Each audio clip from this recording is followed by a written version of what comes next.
Hello, Data 100. Welcome to another lecture. This is going to be a very fun lecture, actually.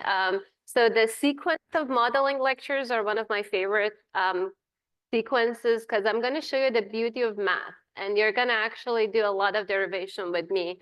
And we're going to start from what you learned in Data 8, and we're going to actually build on top of that and use our calculus power in order to define new things and build new models.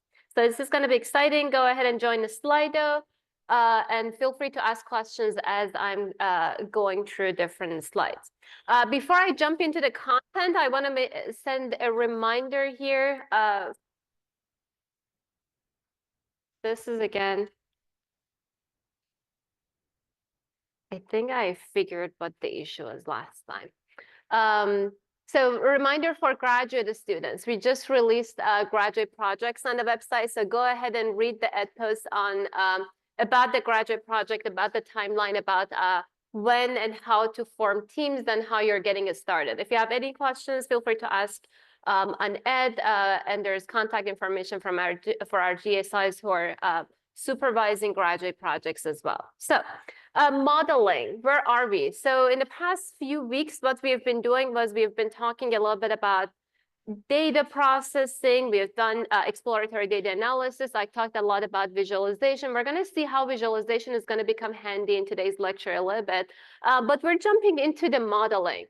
So from this point on, you're going to actually have modeling, inference, modeling, more modeling up until the end of the semester. So everything is going to actually be on building your foundations of machine learning. So things are getting interesting. So today I'm going to talk about simple linear regression. So what happens if you have one input and you want to do one prediction? Next week, we're going to talk a little bit about constant model, where we're going to get more practice with what you will learn in today's lecture. And things are going to get more interesting in the last modeling lecture, where we're going to talk about multiple regression. What happens if you have multiple different attributes and features and you want to combine them into building a model and doing a prediction for your task? So the outline for today is I'm going to start by motivating and talking about what a model is, and what you should expect when I'm talking about we're building a model, what kind of flavors of models we have. Then we're going to start by reminding you of what you've seen in Data 8 for Data 200, the students who have not seen Data 8. We're going to do a quick reminder, and then we're going to jump into the actual modeling process. I'm going to talk about the exact framework that you will follow every time that you're going to do any modeling task in Data 100 and beyond. So this is just a normal practice that we'll do that will follow a certain kind of structure as we're building a model. So what is a model? So think about the model as an idealized representation of a system. I say idealized because it's not going to be perfect. It's not going to always be able to capture all the information that we have in the system or in any complex system that we have. So take the example of us wanting to model fall of an object on Earth subject to gravity, and we want to be able to model that fact. The model that we can build is going to be a constant model. As you know, we have a certain exact value that we're always using for gravity. We're saying that the gravity is equal to 9.81. But we are also not considering the fact that when we're modeling the fall of an object, we should also consider the air resistance. We should also consider the elevation that the object is at and all of those details. So that's why you can see that we're simplifying our assumptions. We're building a model that is kind of a good estimation of what actually is happening in a very complex system without actually going too much into details of modeling every piece of information that we have. Because in practice, you don't have access to all of the information that you want in order to build the perfect model. So there is a famous saying from George Box, which is who was the statistician, who was saying that all models are wrong, but some are useful. And that's exactly what we're using in Data 100. And that's the assumption that we're going to operate on. So every time that we're building a model, the model is not going to be perfect because it doesn't have all the information, because the data that we collected is going to be noisy. But the assumption that it makes and the simplification or the summary of the situation or the complex system that it provides is always going to be useful for us to understand how complex systems are working. So let me tell you what kind of modeling situations would we have? When would we build a model? So there is the first scenario that you have a complex system and you want to understand that system. So the system of, for example, fall of an object that we talked about. The system where we want to, for example, figure out the relationship between the average parent's heights and the children. So to figure out what are the inputs in the system and how those inputs are impacting the output or the production that we're doing on the complex system that we have. So in all of these cases, what we're interested in is making some assumption and having some explanation of the system. So this is kind of where we're doing making simplifying assumptions and summarizing this complex system that we have. So in these kind of cases, what we are generally concerned with is that we want to have models that are simple but interpretable. We want to be able to explain what's happening when we're studying the height of parents with respect to the height of their children, for example. There is a second criteria or a second reason why we would do modeling. And we would do modeling sometimes because we want to have very accurate predictions. So say, for example, you want to have build a system that does a email spam classification. And that's actually what you're going to build in one of the projects in the course, which is kind of the last project that you will do towards the end of the semester, is where you're going to build a spam classification model. So what this spam classification model needs to do is it needs to be accurate, right? So you don't want the spam emails lining up in your inbox. You don't want to actually have a real legit email actually be labeled as a spam. So in all of these cases, we are only concerned with accuracy. And that's why the models can get complex. That's why you might hear the term black box in deep learning, which are the models that have millions of parameters, but they do the thing very accurately. And there's always like leaderboard of different more complicated models coming up every year or every month. And what we're just trying to do is to make sure that the performance of those models are close to kind of perfect. But we're sacrificing from the interpretability and explainability. So in those cases, the models are black box, but they're providing accurate prediction. So we will see both of these flavors in Data 100. We're going to start with the simplest cases that we're building the relationship. We're understanding the relationship between input and output of a complex or rather complex system. Then we're going to move on to actually building more complex models. And we're not necessarily going to hit the black box, if you will, but we'll get close to having pretty accurate models towards the end of the semester in Data 100. The last category of models that we're not going to be concerned with, but I want to put it out there, is causal inference. So when you would want to understand the causal relationship of, for example, how smoking would cause cancer. So we're not talking about correlation, we're talking about causation. So when I talk about correlation coefficient today, I'm going to repeat this fact again, that all we're doing in linear regression is just using some correlation between the input and output, but we're not going to do any causation analysis or causal inference. And if you're interested in causal inference and going beyond what we're talking in Data 100, there's a next course, Data 102, and the stat department also has really good courses on causal inference that you can go and take after Data 100. So the bottom line is I'm going to go back to reason 1 and reason 2 is that we're going to be building models that hopefully are accurate, but at the same time, they're going to be interpretable for the purpose of us as data scientists, that we're trying to make sense of how different attributes that we have from the population that we're studying are impacting the prediction that we're making. So we're always kind of trying to strike a balance between these two facts for us. So that's kind of the general overview of what you should expect. Always expect that you will not get perfect model, but just know that what you're going to be after is just making simplifying assumptions so that you have some summary model that does the thing reasonably well, and you can explain what the model is actually doing. But let me do a quick review of Data 8. So I want to quickly talk about what you had seen in terms of linear regression in Data 8. So this is kind of a famous plot in Data 8. This was the plot, the scatter plot, and also a linear regression line that was showing the relationship between the number of period punctuations in a chapter of a little, of different chapters of Little Women novel. And then the other variable that we were trying to predict was characters in that specific chapter. So period punctuations versus the number of characters, and you can see that all of those points are referring to different chapters, and then there's a regression line that shows the association between those two different variables. So in data 8, they told you, and we're going to actually drive it today, that a regression line is a unique straight line. So the uniqueness is very important. We're going to actually prove that today and also on next week on Thursday, that minimizes mean squared error. So mean squared error, I'm going to show you at the end of today's lecture why it minimizes the mean squared error. But let's actually define what are the characteristics of this line. We had the slope for this line. We said that the slope is correlation times a standard deviation of y over a standard deviation of x.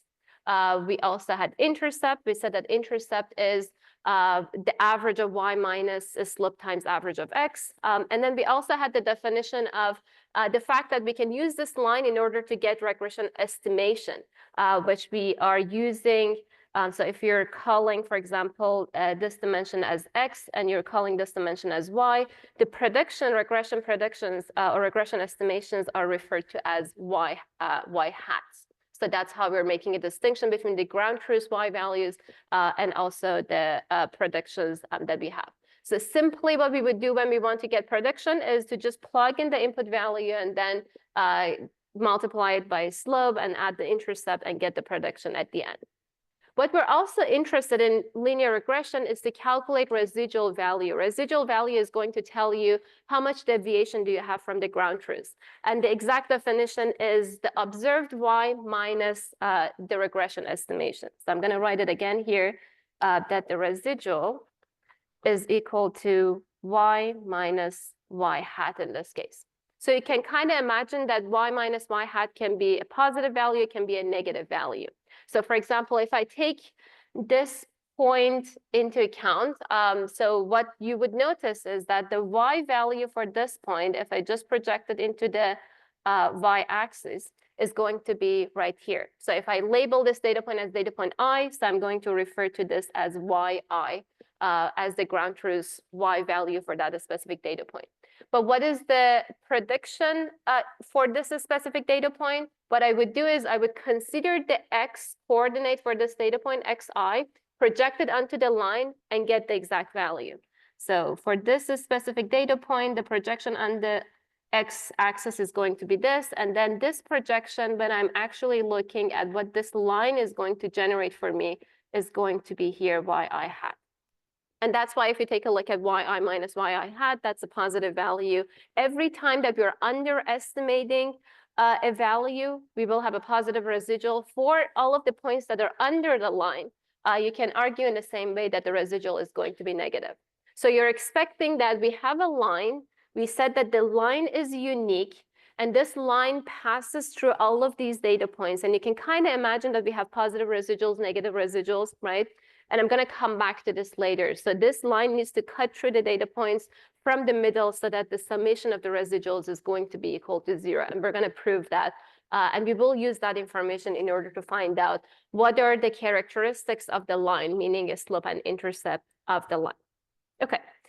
So let's talk a little bit about this correlation, because it will become handy a little bit later. And it sounded a little bit scary when you were in data 8, but I'm going to unbox it here one more time. So let's take a look. Correlation, the definition from the textbook exactly in the top left corner says that it is the average, and then it says it is the product of x and y both measured in a standard unit. So there are 3 pieces of information for the definition of the correlation. Let's see what they are. So the first thing is like that biggest portion, x and y measured in a standard unit. What do we mean by a standard unit? When we're talking about the standard unit or a standardization of the data, that means that we want to make sure that the data is zero-centered with unit variance, meaning that the average of x should be equal to 0, and then the standard deviation should be equal to 1, right? So the transformation that directly is going to give us that is this transformation that's going to subtract the mean of the distribution or the mean of all of those data points. So when I subtract the mean, it's going to zero center the data set, right? So the average is going to be 0 because I already removed the mean from all of the samples. And then we're dividing it by a standard deviation of x. That means that now we are rescaling all of the data points. So not instead of the standard deviation being equal to a standard deviation of x, it's rescaled. Now standard deviation is equal to 1, right? So that's kind of what it means when we're saying that we're doing a standardization. So going back to the definition, we said correlation was the average of the product of x and y when measured in standard unit. So where is the standard unit measure of x and y? So I can see them here. So this is x measured in a standard unit, the transformation of x, and this is y measured in a standard unit, right? So where is the product? You can see that I'm multiplying these two. So measuring x in a standard unit, y in a standard unit. Once the corresponding values of the entire sequence of x and y are now moved onto a standard unit, I'll take every pair of xi's and yi's and I'll multiply them together, right? That's the multiplication. And then the last piece was the average piece, right? So this is simple average. So you can just go by the definition and build the equation yourself. So averaging the product of xi's and yi's, both measured in a standard unit. So you can just write down those two pieces that is in the summation for you. So I mentioned xi, yi, x bar, standard deviation of x, but I'm assuming that you all remember from before that when we're talking about the data set, we're always talking about data set in rows, samples being in rows, and then columns being different attributes, right? For the purpose of today's lecture, I'm just assuming that I have one column input, and then I have another column in the data frame that I'm going to treat that as an output. So I have one column x, one column y, both in the same data frame, treating one as input, treating one as output that I'm trying to map. So the definition that I'm using here is that my data set is a sequence of rows. So what are those rows? So I have one row, which is x, the pair of x1, y1, the pair of x2, y2, and then the pair of xn, yn all the way. So effectively, you take a sequence to standardize it, you take a sequence to standardize it. Once everything is standardized, the corresponding elements are going to be multiplied, and then you're going to take average, or you're going to take the average over all of those multiplications.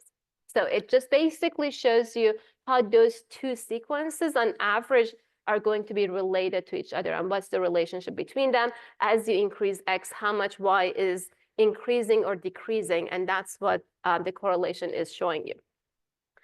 Correlation is also has other names. We call it Pearson correlation, we call it correlation coefficient. They all mean the same thing. There's also another a statistical kind of value, which is called covariance. It's nothing fancy. It just means that we zero center the data sets or x and y vector, but we don't necessarily move it to a standard unit. We don't move it to a standard variance or unit variance. So the only difference is that we're zero centering, but we're not dividing by sigma of x and sigma of y. That's why covariance is equal to the correlation times a standard deviation of x times a standard deviation of y. So they're related, and the relationship is defined by this equation that you saw. So now let's take a look at few considerations before we get deeper into the modeling. So correlation shows linear association. It doesn't talk about nonlinear association.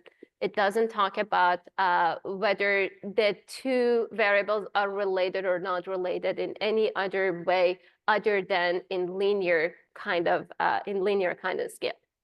The correlation is the value between -1 and 1. I won't prove it. I don't remember if data 8 proved it for you or not. But the bottom line is that when the correlation is close to 1 or is equal to 1, that shows a very strong positive association between x and y, or the two variables. And when it is close to -1, that shows a perfect negative association. So as you increase x, y is going to decrease. When it's positive, by increasing one, the other one is going to increase. So the trends are exactly going to be the same when we have positive correlation. The trends are opposite when we have negative correlation. The stronger the values are, that means that the strength of the linear association is more. So one thing that we also have is that when we have R close to 0, that means that we have a weaker association between the two variables, to the point that if R is exactly equal to 0, we would say that they are uncorrelated. The two variables are uncorrelated. Again, remember, when we say that the variables are uncorrelated, that means that there is no relationship between them. There might be a quadratic relationship, higher order relationship, but it just means that the linear association between them does not exist when the correlation is exactly equal to 0. And I already said, correlation is not causation. Remember that, you've heard it multiple times. So I'm not going to repeat that one more time. You just know the association, neither of them causes the other one or vice versa. So let's take a look at a few examples. We said that this correlation is between -1 and 1. So it's safe to say that the absolute value of correlation is less than 1. So let's take a look at a few examples. So the first one. So assume that on the x-axis I have x, on the y-axis I have y, and then I have those data points that I'm calculating correlation between them. So the first example, you can kind of see that the data points are randomly distributed, right? When I increase x, I cannot expect anything or assume anything about y increasing or decreasing. So I'm kind of expecting that the correlation is a value that's very small, close to 0. So this is kind of the case that this data set is close to saying that x and y are uncorrelated. What happens with the second one? They are correlated. They're also strongly correlated, right? And by increasing x, y is also increasing. So it is a strong positive correlation. So I'm expecting a value close to 1. In the third example, by increasing x, y decreases. So they have the opposite trend of each other. So I'm expecting a negative correlation. But is it a strong negative correlation or a weak negative correlation? It is a little bit weaker than the previous one, but it's also roughly still strong. It's strong to the extent that I would say that I would still do some linear regression modeling on it, and linear model is a good approximation of this data. So yes, this correlation is -0.7. What happens with the last one? Anyone has a guess or have seen this slide before?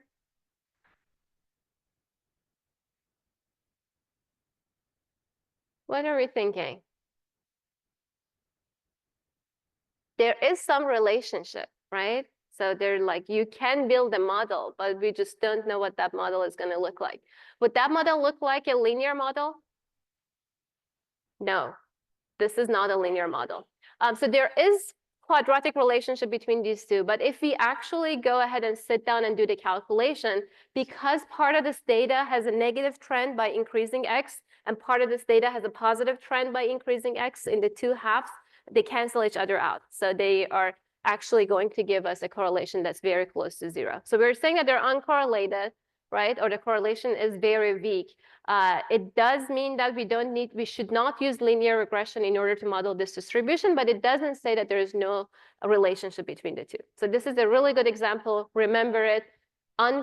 Two variables being uncorrelated doesn't tell you anything about like those two data points or series being good choices for one being used as an indication of, or as a way of predicting the other one for us. Okay, let's take a look at what you had in terms of the equation for regression line in data 8. Remember you said that we're moving the data into a standard unit, right? Moving the data in a standard unit means that the regression line is going to pass through the origin. And because our entire scenario or our entire data set has a standard deviation of 1 for both x and y, what we're saying is that by every 1 unit increase across x, y is going to increase by r units, or that's the correlation that we had. That's how, like, by having r as a stronger value, the slope is actually going to increase when you move everything into a standard unit. Therefore, in the instructors in data 8 would have told you that when x and y are measured in a standard unit, the linear regression equation is equal to y hat equal to correlation times x. But we don't have the fancy way of only living in the standard unit kind of coordinate system. We need to live in the data coordinate system. So that's why what we can do is we can actually go back, transform each one of the y hats and also x into the original coordinate system of the data. meaning that I'm replacing y hat in the standard unit by the equation that I had for the standard unit calculation. I'm doing exactly the same thing for x measured in a standard unit. I'm substituting this part, which is my x measured in a standard unit. But now based on this equation, you can verify that this equation for this line is going to pass through, instead of passing through 0 and 0, or origin is passing through the average of x and average of y. By every standard deviation increase across the x-axis, y is going to increase by correlation times the standard deviation of y, right? This is probably where they left you off in data 8. What I'm going to do now is actually I'm going to use this equation right here. And notice that in data 8, they built your knowledge based on this visual cues, that we're drawing this, it passes through origin, we're moving it into the new coordinate, now it passes through average of x and average of y kind of point, and this is the relationship between, like, when we're increasing x, this is how much increase we're going to get across y. But we're actually going to drive everything on the slides that I'm going to show you mathematically, and we're going to drive all of these equations ourselves. So this is this last thing that we had in the previous slide. So what I'm going to do is I'm going to reformat this equation so that we get a regression line. So the equation for regression line, again, you remember it was equal to, for simple linear regression, y hat equal to intercept plus the slope times x. So what I'm going to do quickly is to actually make sure that I am rearranging the terms so that I get something that looks like what you have on the right-hand side. So what I'm getting is, I want to make sure that y hat is alone in the left-hand side of the equation. So this is where my y hat is. In order to do that, what I need to do is I need to multiply both sides by standard deviation of y. So sigma of y is moved from the left-hand side, and then I need to move y bar to the other side, right? Simple kind of playing with these variables that I have. So let me first multiply both sides by the standard deviation of y. So I'm going to do that. I'm going to write y hat minus y bar is equal to standard deviation of y times r times x minus x bar divided by sigma x, right? So now I'm moving y bar to the other side. So let me quickly do that also here. Y hat is equal to sigma y times r times x minus x bar divided by standard deviation of x plus y bar. Okay, let's see what we have there. Let's see what we're expecting in terms of the shape of this linear regression line. So what I'm expecting actually is that if you take a look at where my x is and it has a coefficient, I'm going to build exactly that for the coefficient of b hat so that I can figure out what the slope is actually is in this equation. And this is where my x is. So I can basically factor out x, figure out what are the coefficients for x. Everything else that's going to be remained is going to be my intercept, or a hat here. And I'm going to actually leave everything else to build my a hat, and that way I will have intercept, and then I will have the slope, and then I've identified everything that I wanted. So let me rearrange all of these stuff. So y hat is equal to, I'm going to actually keep everything that is multiplied with x, the coefficient of x, in one hand side. So r times the standard deviation of y divided by standard deviation of x multiplied by x, right? So that's exactly what I wanted. So what is it? So here, this was the coefficient. Here, this is my coefficient. So this is going to be my slope. And then what do I have left? So from this exact equation right over here, there's this term that is remaining. So I'll multiply it with r times the standard deviation of y divided by standard deviation of x. To also account for that, let's do that. So I'll first move this y bar right over here. So this is y bar minus the standard deviation of y divided by the standard deviation of x multiplied by r, and then I have x bar, right? So now notice that I've moved everything, and this is now equivalent to what I had in terms of the a hat. So I've now built my slope, I've now built my intercept, so everything is actually falling into place. So notice that now I can write that my slope is equal to this value that I really calculated here, This was correlation times the standard deviation of y divided by a standard deviation of x, right? And then my intercept, whatever is left here, is going to be equal to y bar minus. What I want you to notice here is that this is a very complicated thing, but if you look closely, this term right here is exactly my slope, right? So I can just write it as what it is, right? So I can just write that the intercept is equal to y bar minus a slope times x bar. So it is easier to understand that way. So y bar minus the slope times, this is times actually, times x bar. And simple as that, we can have the prediction. Once we have the prediction, we have the slope and intercept, and we have the prediction, we can calculate the residual, and we'll be on our way, right? So this is kind of where we are with our understanding so far. What we're going to do in the next bit in today's lecture is actually drive everything in this slide using our calculus knowledge. And we'll see how much calculus we know, and we can do fancy machine learning stuff with it. And it's going to be a good time. Okay, let's go ahead and do that. By the way, all of the slides that you'll see and all of my handwriting, you're not going to get my handwriting. There is a better animated version of what I wrote that I'll release to you when I release the slides, so you can actually step through everything that I wrote, and things are going to be clean and tidy. So let's get to the fun part. So I want to walk you through this modeling process. I said that every time that you build a model, you have to follow exactly the same process and same set of the steps. What I'm going to do first is I'm going to formally define the terminology for what we're going to build, and then walk you through all of those steps and actually build the first model and actually be able to evaluate our first model, and that would be success at the end of today's lecture. So in terms of what we're going to need for the terminology is I said that we're working today on a data set that has only two columns. One column is input, one column is the output. So this is our data frame. I'm going to actually use all of these subscripts here as an indication of which data point, which data point belongs to, or which input belongs to which response variable or which output variable. So you can assume that on the rows, I have each one of those observations. So rows are going to be my observations. So in this example, I have n different observations that I have.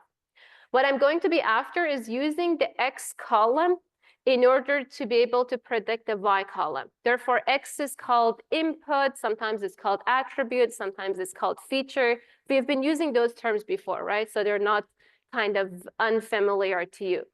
But the part that is unfamiliar is independent variable.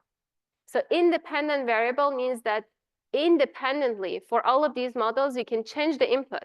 Like you can build a model, tomorrow someone else wants to test your model and they're just going to give a value. So you don't have any control over that value. So the input can independently change and you don't have any control over it. What you're going to actually do is use the independent variable or input in order to predict the output. So what is the output here? Yi, we're calling it output, we're calling it response, we're calling it outcome, but we're also calling it dependent variable. It depends on the input. So that's the terminology. That's how you can kind of remember what's happening in this scenario.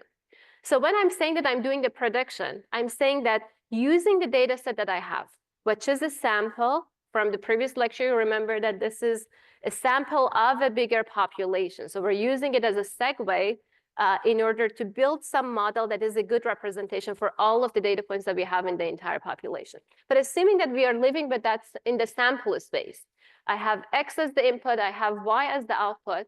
What I want to do is I want to have a model that gives me all of these predictions. Remember when I was putting hat on top of the Y, that meant that it was a prediction, right? So I want to get all of those predictions. And once I have all of those predictions, I will measure how good my predictions are. And that's the next piece that we're going to talk about is how do we objectively measure how good our predictions are and be able to quantitatively evaluate it for us. So the models that we're going to look at today, we're going to look at a model that is going to give us yi hat. Notice that I use yi hat because that's the prediction. Using the input, which my input is xi, for the data point I, we're doing a prediction yi hat. using two pieces of information, using parameters that I'm going to call them theta 0 and theta 1. So today we're getting fancy. It's fancier. Data 100 is always fancier than data 8. And that's why we're moving from A and B to theta 0 and theta 1. You're going to see a little bit in a bit why we're moving from A and B to theta 0 and theta 1. But just know that theta 0 and theta 1 are the same things. I'm just using a different notation. Slope and intercept. Next week, we're going to come back and just use a model that doesn't have any input. It just does the prediction. Every time that you ask it to do a prediction, it will do the prediction using just theta 0. We call it a constant model. And Thursday next week, we're going to come back and just add multiple different variables. We'll tell you that, okay, not only that you give me one feature, but throw in as many features as you want. I'm going to combine them using a combination of parameters to give you a prediction. So these are all what we are calling them parametric model, because they're doing prediction using parameters. How do we come up with parameters? That's going to come in the next like 5 slides or so. So when we're talking about parametric model, think about parameters as those attributes of the model. So theta 0 and theta 1 are parameters, but x1, xi's, or yi's are not parameters. Xi's are inputs, yi's are outputs. So make a distinction between when we're saying parameters, what we mean is what we're learning on aggregate in the entire sample. So what's happening is when we have a parametric model, theta, we can use the equation for the model that we had. In this case, we have simple linear regression, y hat equal to theta 0 plus theta 1 times x, and then we will get the predictions using that. The reason that we moved from A and B to theta 0 and theta 1 was because now we can actually go ahead and combine them in a vector, right? And I can just directly say that a model is going to be represented by a vector. And the vector, it doesn't matter how many attributes it has or how many values it has. Just know that this is the model. I pass it to you. You will basically use it as like a machine. You pass the input, you get the output, you'll be on your way, right? But there is a caveat that what you're seeing here, depending on the parameter theta, the prediction is going to change because the prediction really depends on theta 0 and theta 1. So you change theta 0, theta 1, the value of the prediction is going to change. So what I want you to think about this parametric model that I have right here as just a family of all the models you can have. But if you have a sample, how can you find out what is the best model you want to use? When we are having a sample, what we will do is we will calculate a sample-based estimate of a parameter theta, which I'm going to talk to you about how we can actually do that. And we're going to call that theta hat.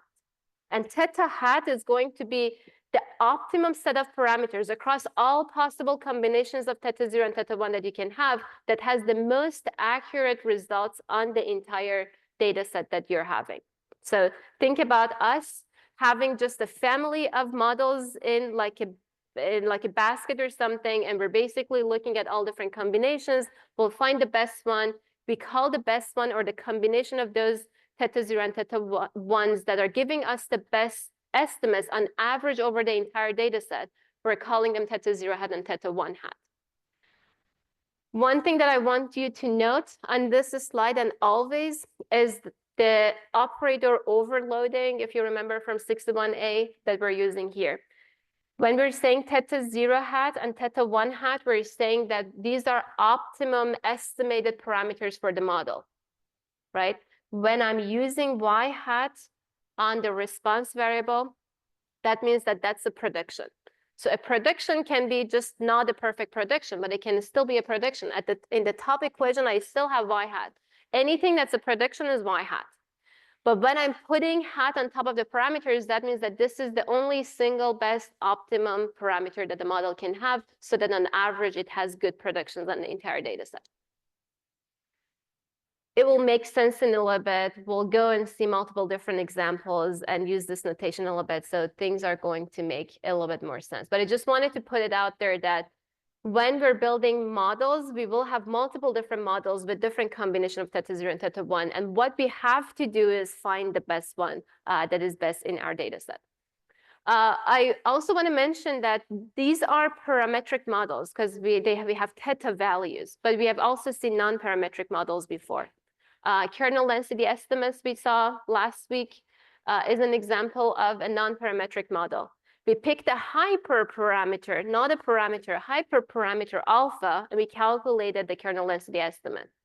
In data 8, you have also seen the k-nearest neighbors. K-nearest neighbors is also a non-parametric model. So not all models are parametric, but what you're starting to see in data 100 is this family of parametric model that we're going to play with and build the model based on. Okay, let's get into the modeling process. So I said the modeling process, every time that you're going to do a modeling is going to have 4 stages. The 4 stages are that the first thing is that you pick a model. You decide what kind of model you want to build. Do you want to build a linear regression? Do you want to build a k-nearest neighbor model? What do you want to build? The second thing that we want to do is we want to be able to evaluate how good of a model do we have. So when you're doing prediction, how good your values are. How would you want to assign a cost to bad predictions? So that's what we are calling as choosing a loss function. The third step is generally what we're calling as looking at the cost. How can you find the model that gives you the minimum cost or the minimum penalty for the entire data set that you have? So think about the step 2 as defining some objective function or some goal that you're trying to achieve. And step 3 is actually going and achieving that goal for yourself. And then the last step is always we don't leave models without evaluation. So we really make sure that we do evaluation and think about, in principle, was the choice of model correct or not? Was the choice of the loss function that I had was correct or not? So what I'm going to do is actually build the very first model. In the next 2 lectures, we'll keep following exactly the same protocol. We'll keep using different cost functions, different models, and then we'll keep playing with it up until the point that you get super comfortable with the framework. So choosing a model, simple. We know that we're going to go with linear regression, right? So linear regression, we have y hat equal to theta 0 plus theta 1 times x. Everything is simple. We're treating the model as something that takes in the vector theta, and then it takes input, and then it basically applies those parameters, and then it generates the output y hat for us. And hopefully what we're trying to go after is finding the best machine or the best set of parameters that we can have in the middle so that the predictions are as good as possible. So first step done. But now we need to actually go through the rest of the steps to make sure that from this model or the family of the models that we have, we go ahead and find the best one and pick the best one. So let me visualize for you what that means. What that means is if you take a look at the same plot we had from data 8, so I have all of those scatter points and I have 3 different lines.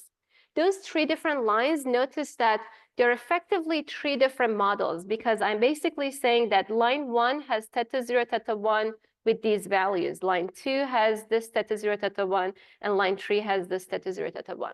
So each of these lines are effectively a machine or a combination of theta 0 and theta 1. That's why a linear regression is defining a family. Any line in this space is within that family. What we're going to be after is to find the best line that matches our data point or passes through our data points as closely as possible. And we'll objectively define what as closely as possible means in mathematical sense. So this is the first slide of the day. Which one of these lines do you like better? So take your pick.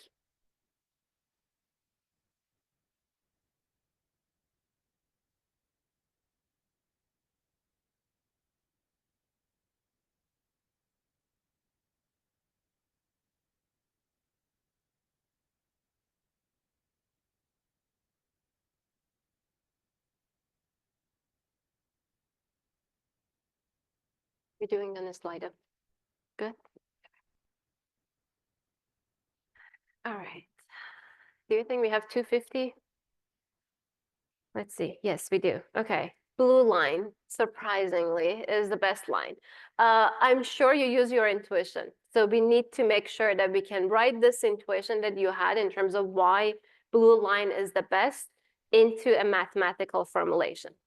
In that sense, what I'm going to define is that function to just write down what your intuition was. Your intuition was that, okay, you have a bunch of different ground truth values, yi values. So you were kind of seeing where the dots were on the y-axis, depending also on the x values that they had.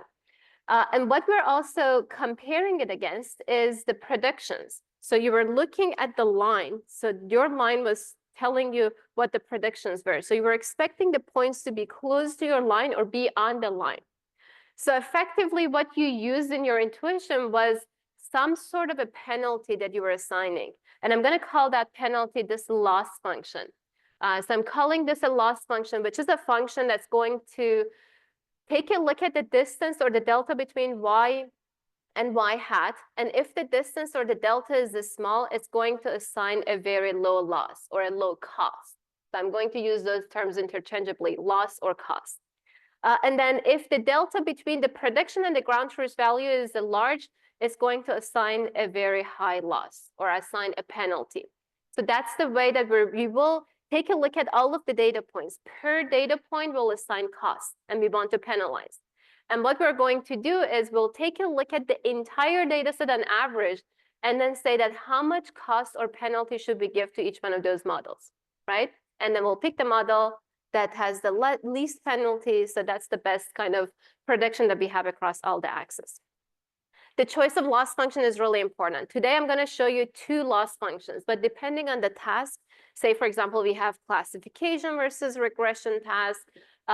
In cases that our data set has a lot of outliers, in a lot of those different cases, we really need to be creative in terms of picking the right loss function. So know that it's just not one size fits all.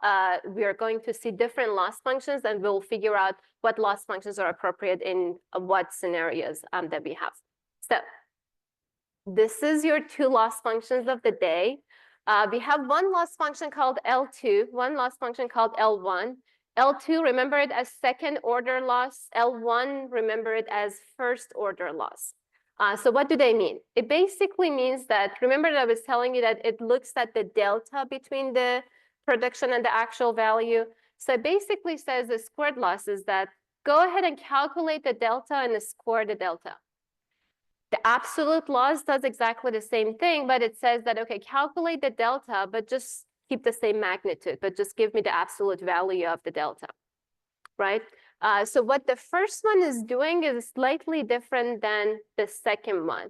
Both of them are going to assign some cost. If you deviate from the actual ground truth value, we'll give you a cost. One thing that I want you to notice is that both of these cost values are actually positive values, right? Because the absolute value is always greater than or equal to 0. The squared function is always going to generate greater than or equal to 0 value. So we're always assigning costs of 0 or more. So that in that sense, there is a good measure of like how we are accumulating costs across all of the data points that we have. What I can do is I can go ahead and say, okay, for a simple linear regression, what is the exact loss equation? So it's simply that if I replace y hat with the equation that I have for y hat, which is what we remember, and by now we should be tired of, is I'm just writing the loss function as y minus theta 0 plus theta 1 times x squared, and then the same thing for the L1 loss. Just really get comfortable with not memorizing stuff, but just making sense of stuff, right? So what is y hat? Y hat is always equal to the model. What is the family of model that you're building? Simple linear regression, always plug in that value. What was the cost function? Cost needs to penalize. Do we penalize first order or second order? Just write it, and then the equation is going to follow. You don't need to remember anything. Although we're going to give you all of these equations in the reference sheet for the midterm. So let's do a little bit of exercise to make sense of L1 and L2. If we want to penalize residuals, large residuals, more than the small residuals, which one of these two loss functions should we choose? L1, L2. You have 50% chance of being correct here.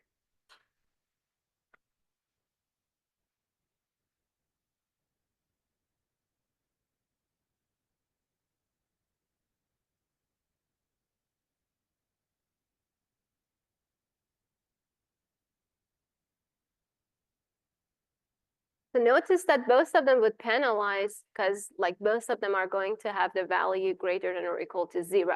So it's like 0 if it's perfect prediction or more. But we're after which one of them would penalize large values more. One thing that I want you to notice is if I go back here is that, okay, if I have the residual being equal to 10 units, what's happening with the squared loss is that it's going to square that and is going to turn into 100 versus if I'm passing 10 to the absolute loss is going to be in the same value, so it's not going to change. Versus in the case that, okay, if I have the residual to be like 0.1, one thing to notice is that the squared loss is going to even make it less than what it is, right? So it's going to say that, okay, like I know that there is going to be a little bit of a noise, so I'm going to just neglect this a little bit of a noise. As long as you're close, you're close. I'm not going to penalize it that much. So squaring 0.1 is going to be 0.01, right? So it's going to be even less. But the same thing if you apply absolute loss, it's just going to be exactly the same thing. Which one penalizes larger values proportionally more? The squared loss, right? So let's take a look. Yes, 79%, close. So the squared loss is the loss function that we would use. This is another thing that will come back later. But take a look at the question. Why are we not using residual errors directly? So why am I so concerned about these loss values always being positive?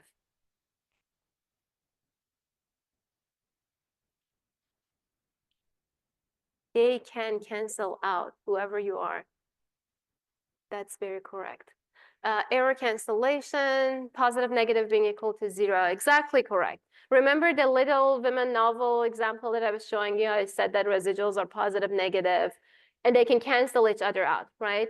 If I sum up all of those residuals, they will cancel each other out. And in fact, if you sum up all of the residuals, it will be equal to 0. So that's not a good measure. So we can't do anything with that. And we're going to prove that the sum of the residuals is equal to 0. I know you're impatient about it. Okay, so far we have been talking about cost per data point. So what happens with the entire notion of I want to have a model that fits through the entire data set as perfectly as possible?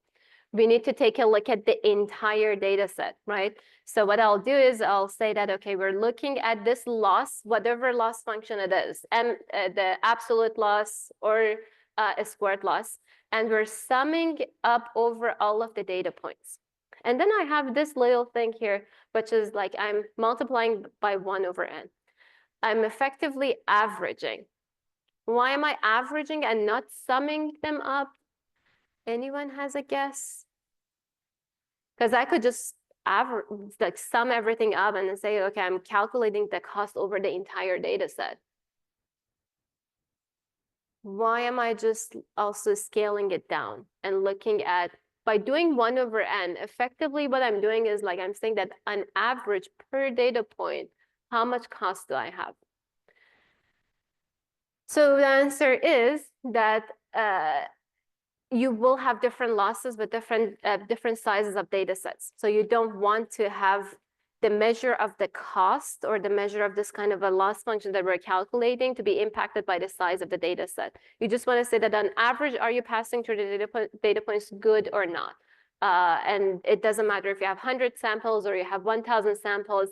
If you're passing through a 1,000 sample data set equally well as a 1,000 sample, the average should be the same, and that's all that matters. So that's why we're doing average and we're not doing summation. So everything behind every piece of modeling, although if I'd shown you this equation in the beginning of the lecture, you would be scared, but now you know that for behind every piece, there is just the intuition. We're just putting our intuition into mathematical equations. I want you to notice that this average loss function, we're calling it empirical risk or we're calling it average loss. We also want to remember that this is a function that is parameterized by theta. If I change theta, I'll have a different y hat value. When I have different y hat value, losses are going to change, so the values are going to change. So that's how you can think about this is a cost function that is a function of theta that I have. As I change theta, I'll find the best case scenario that I want. So if I just go ahead and plug in instead of loss, here I plug in the L2 loss. What you're seeing is a function that we're calling it mean squared error, because we're squaring the errors and we're calculating average of the squares of the errors. We call it mean squared error, or MSE. It's a very famous term and function that we're using in machine learning. If you plug in L1 loss, you're going to have mean absolute error, or MAE. So we'll play with MSE and MAE a lot today and also in the next 2 lectures to come. So we've done the second stage, right? So the second stage was, how would you quantify loss, or how would you evaluate how good your model was? So we did that in the past 5 minutes. We said that per data point, we're defining what loss function is going to look like. So this is per data point. We're picking, for example, for the example of today, we're picking L2 loss. And we're also going to say that, okay, but my objective function is that I want to make sure that on average over all of the data points, this cost is minimized. So I'm going to look at the average cost over the entire data set. So that's where we're going to get this R of theta function, which is mean squared error in this case, as we also derived before.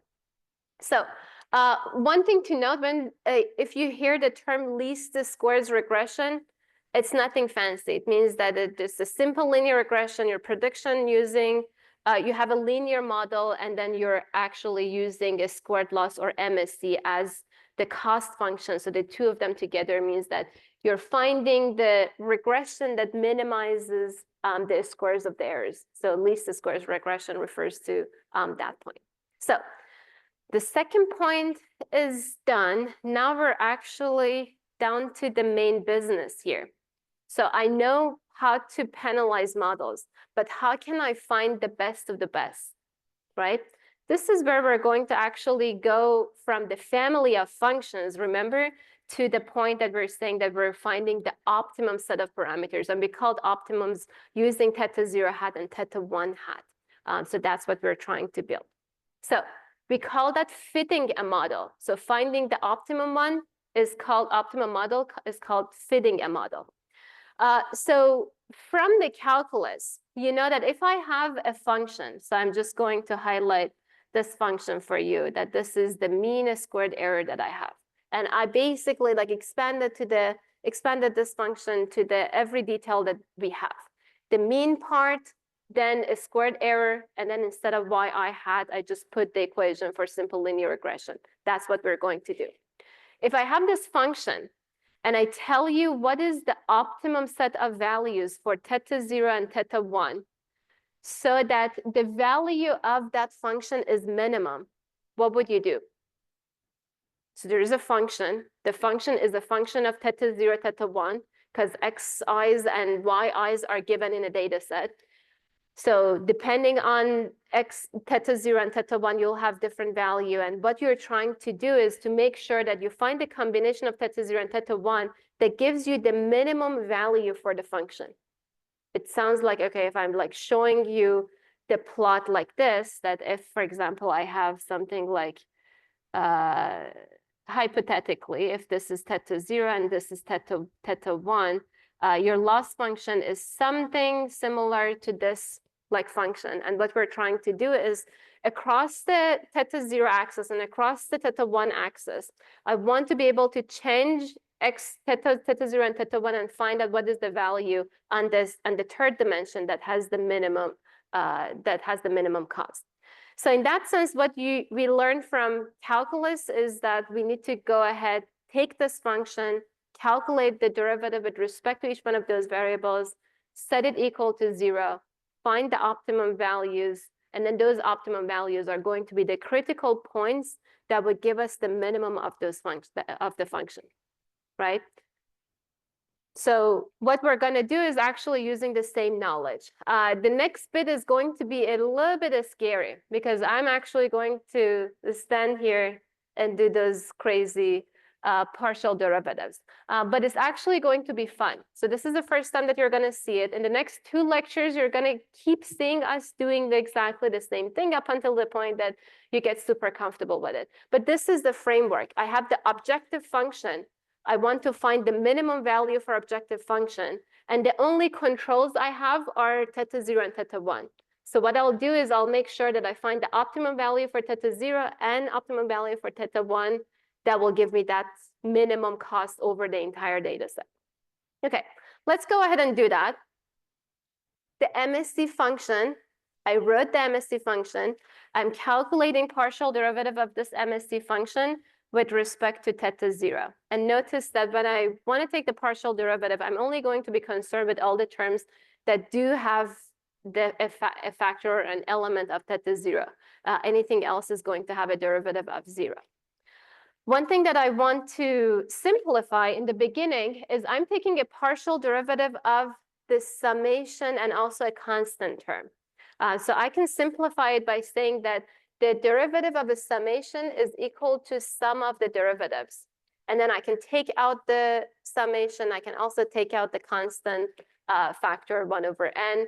And then I'll just have the inner thing that I need to take the partial derivative from. So let me do that.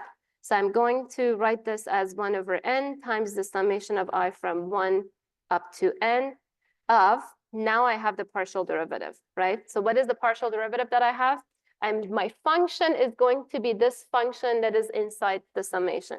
So it's equal to yi minus theta 0 minus theta 1 times xi squared. Okay? So one thing that I want to simplify here is that if I call this function, this inner function f, I'm effectively taking the partial derivative of function f squared with respect to theta 0, right?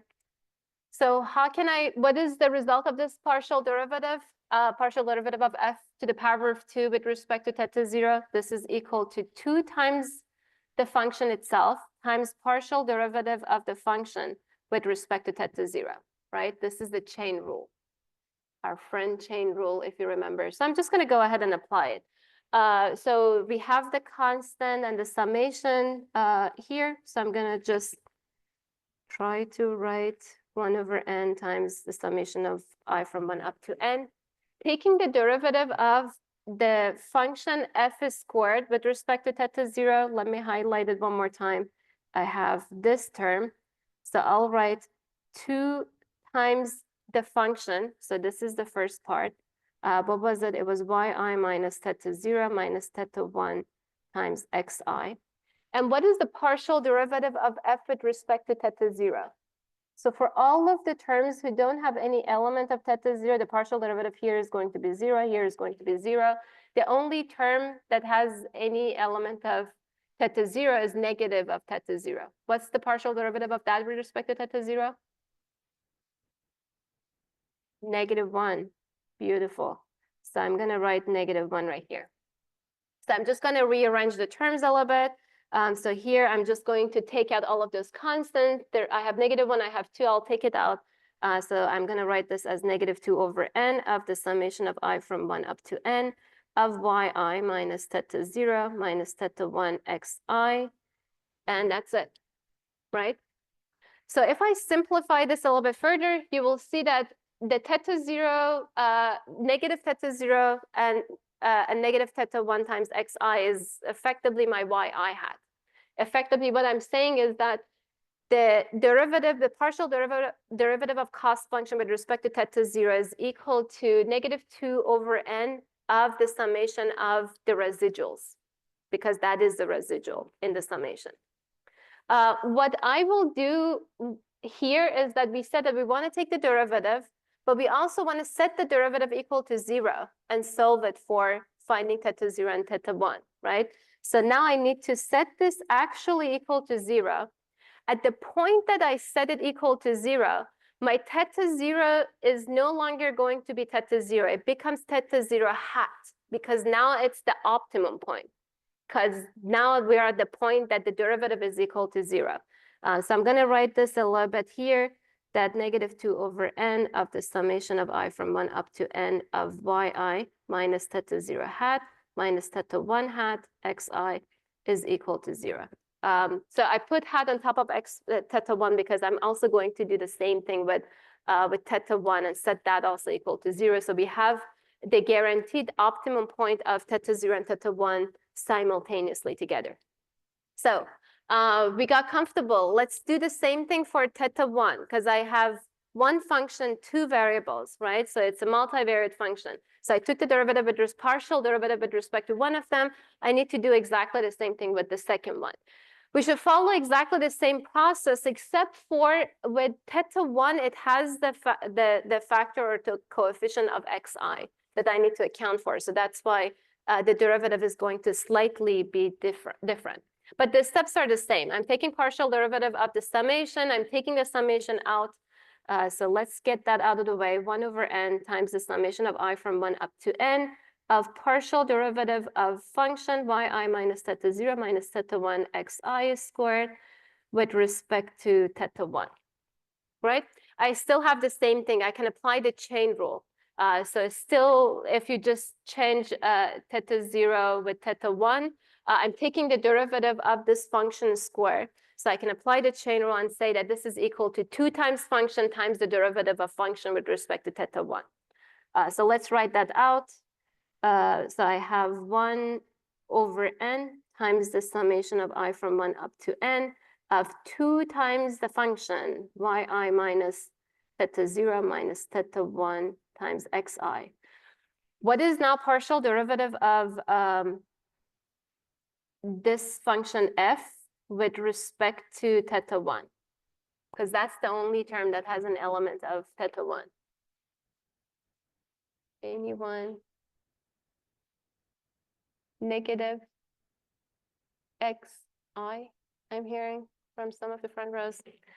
So this is, if I'm looking at this term right here, taking the derivative of this term with respect to theta 1 is equal to negative xi. So I'll write that negative xi. I'm just going to rearrange the terms one more time. So I'm taking this negative sign out. I'm taking this 2 out. So I'm writing negative 2 over n of the summation of I from 1 up to n of yi minus, not that, yi minus theta 0 minus theta 1 xi times xi.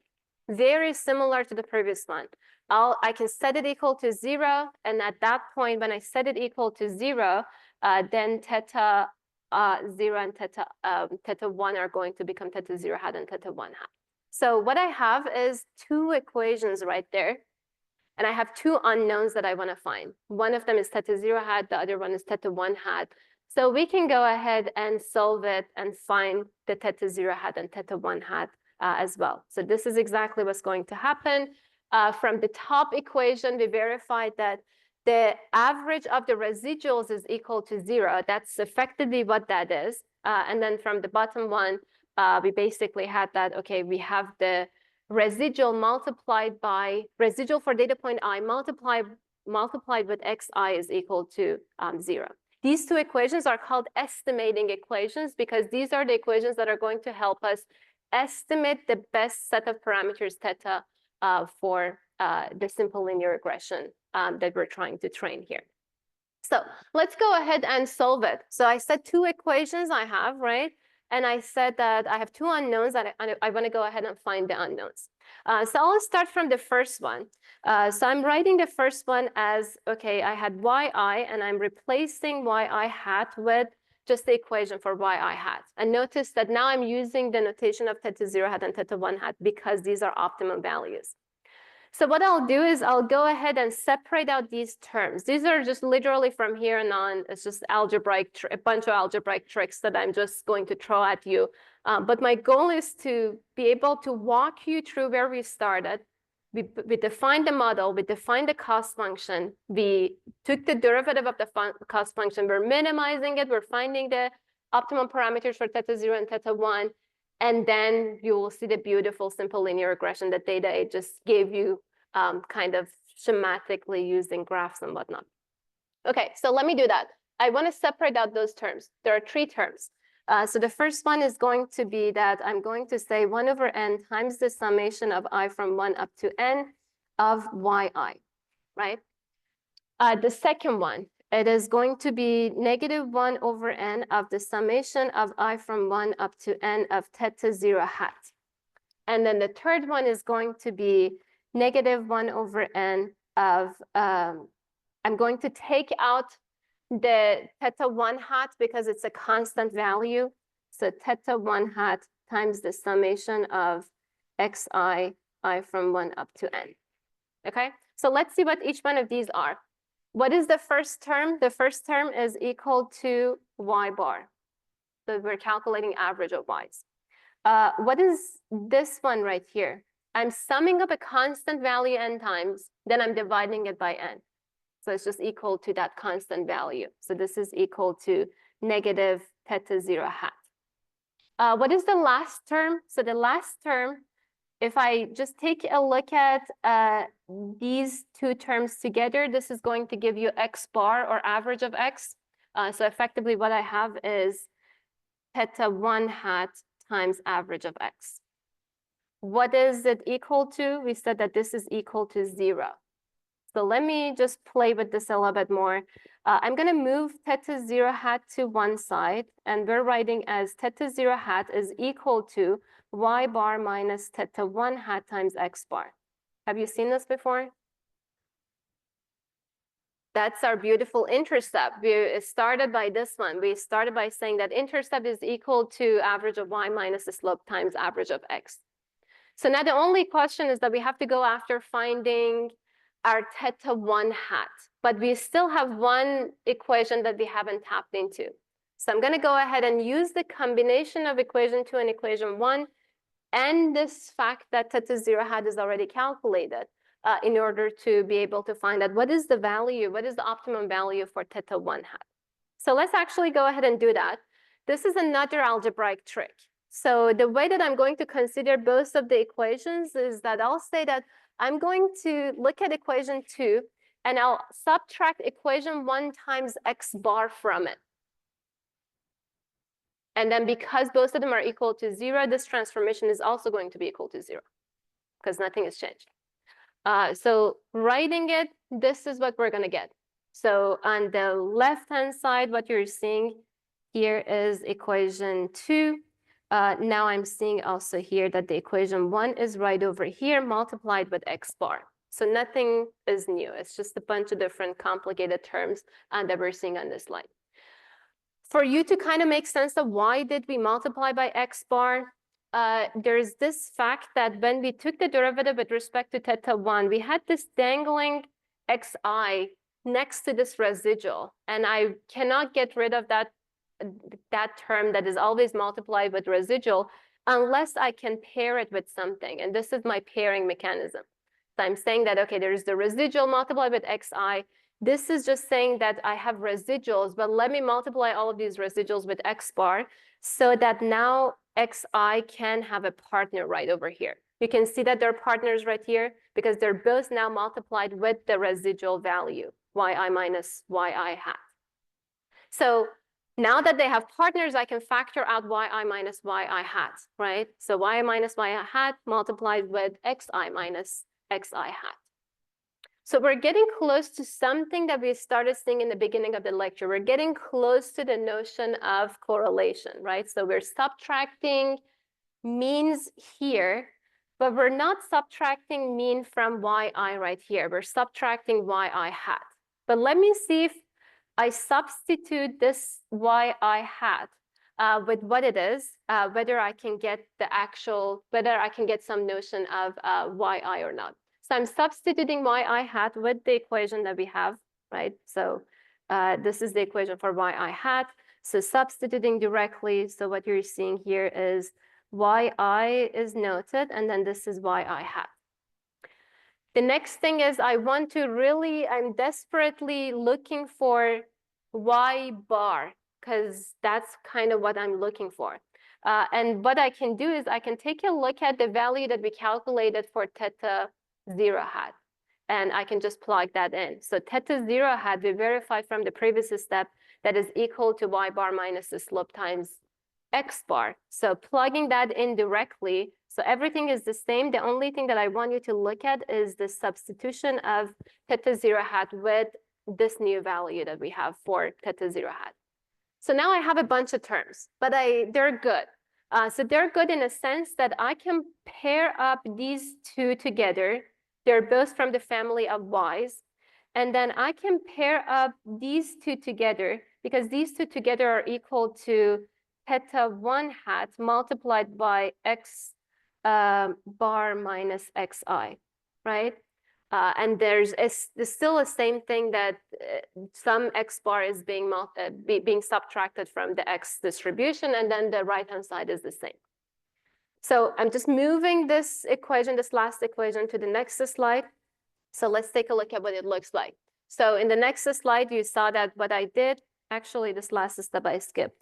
What did I skip? So this is the same pairing that I did. It just has parentheses. I'm factoring out theta 1 hat, which is the same thing that I talked to you about. The next thing that we'll be doing is we will be distributing, we'll be multiplying xi minus x bar over to those two parentheses that we have inside the second term or the first term that we have right there. So what we'll have is yi minus y bar multiplied by xi minus x bar minus theta 1 hat times xi minus x bar squared. Everything is equal to 0 because the original equations were equal to 0.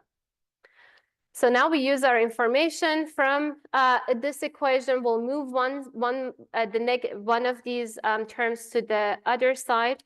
So when we move it to the other side, what we'll see in the left-hand side is something that's close to correlation. What we're seeing on the right-hand side is something that's close to the variance, right? So using this information, you're seeing that, okay, on the right-hand side, what I have here is exactly what I have right here, which then I can basically say that now I can substitute this one with sigma x squared. What I have in the left-hand side right over there is that if I highlight it here for you, is that this multiplication and this summation is equal, and actually this part is equal to this part of the correlation coefficient, except that I just don't have those denominators. So you can kind of imagine that what I can do is that the left-hand side is equal to correlation times the standard deviation of x times the standard deviation of y.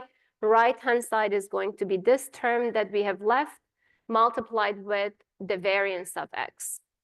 And then what I have is I can just simplify this stuff together and get the theta 1 hat. And this is the beautiful final result of today's lecture. Okay, so what we did was beautiful. We started from defining all the foundations of machine learning. We built all of those kind of machinery about like how we evaluate the goodness of a model, how can we actually use that cost function that we had or that final objective function, use our calculus knowledge in order to build from scratch the linear regression line, instead of doing it like kind of schematically with the way that Data 8 did for you. We came up with these two estimating equations. One of them says that the residual is equal to 0. Some of the residuals are equal to 0. This is also another reason why we should not have used residuals as the cost value or as the loss function. And we always calculated absolute value or squares of the residual values. The second one is effectively telling you that there is some relationship between the input values and the residuals. It's called they're orthogonal to the residuals are orthogonal to the predictor variable. Put a pin on this. We'll come back in 2 lectures. We're going to talk about what that means. What I want to quickly talk to you about is evaluating this model. So in order to evaluate the model, I started in the beginning and I told you that generally when we want to do modeling, we will visualize the data initially to see if we see a linear pattern between x and y. We calculate correlation. If the correlation is looking good, then we do the modeling. The next thing that we usually do is we report some notion of the cost function that we had.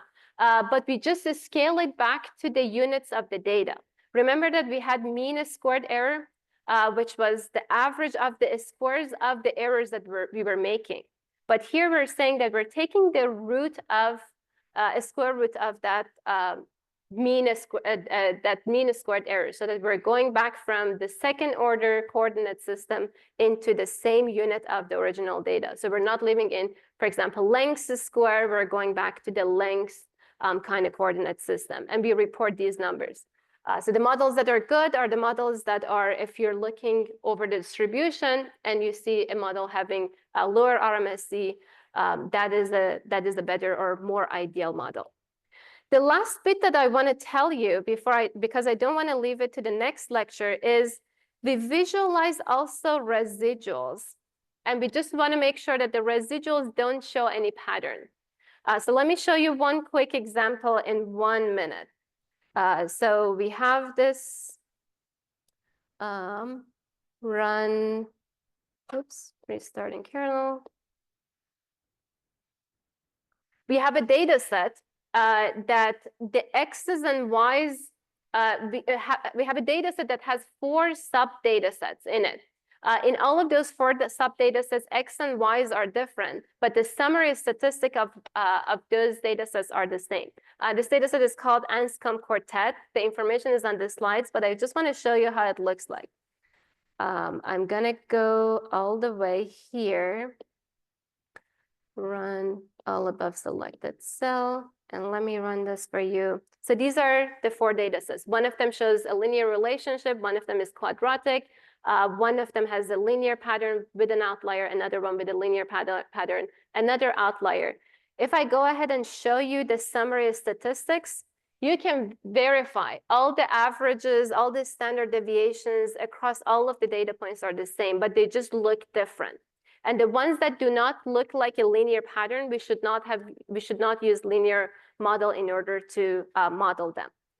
What I can also show you here is the linear fits versus the residual plots. You see that in the first one, it was a linear pattern. When we plot the residual plot, which is defined as on the y-axis, instead of having y, we do have the residual e with respect to x. These are all x dimension. And this is the dimension, this is the place or the line of the residual being equal to 0. Those are perfect predictions that we have. What we're expecting is that we want to have a uniform distribution across all the x-axis and across the y-axis.